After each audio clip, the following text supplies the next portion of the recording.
ನಮಸ್ತೆ. ಕತೆಯ ಶೀರ್ಷಿಕೆ ಕೊಟ್ಟ ಕಾಣಿಕೆ.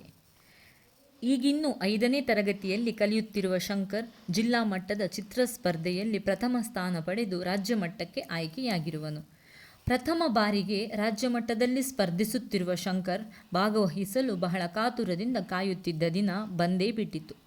ಯಾವ ವಿಷಯದ ಬಗ್ಗೆ ಚಿತ್ರ ಎನ್ನುವುದು ಮುಂಚಿತವಾಗಿ ತಿಳಿಸಿಲ್ಲವಾದ್ದರಿಂದ ಸ್ಥಳದಲ್ಲೇ ಪ್ರಪಂಚ ಎನ್ನುವ ವಿಷಯ ನೀಡಲಾಯಿತು.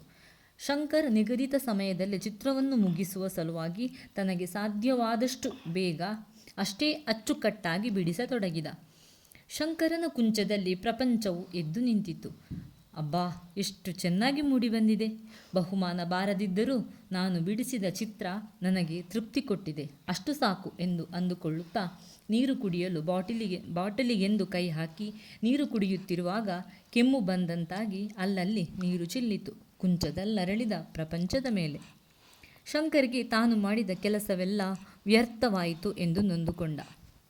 ಆದರೂ ಧೃತಿಗೆಡದೆ ಅವನ ಪುಟ್ಟ ತಲೆಯಲ್ಲಿ ಏನೋ ಹೊಳೆಯಿತು.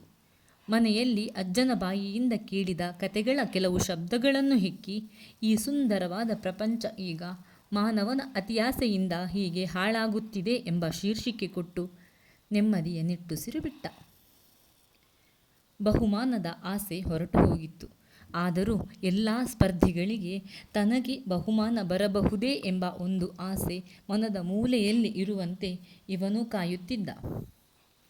ಬಹುಮಾನ ವಿತರಣಾ ಕಾರ್ಯಕ್ರಮದಲ್ಲಿ ತೃತೀಯ ಸ್ಥಾನದಿಂದ ಹೆಸರು ಓದಿ ಹೇಳಲು ಶುರು ಮಾಡಿ ಪ್ರಥಮ ಬಹುಮಾನ ಶಂಕರ್ ಎಂದು ಕರೆದಾಗ ತನಗಿರಲಿಕ್ಕಿಲ್ಲ, ಬೇರೆ ಯಾರೋ ಶಂಕರ್ ಇರಬಹುದು ಎಂದು ಕುಳಿತಲ್ಲಿಂದ ಶಂಕರ್ ಏಳಲೇ ಇಲ್ಲ.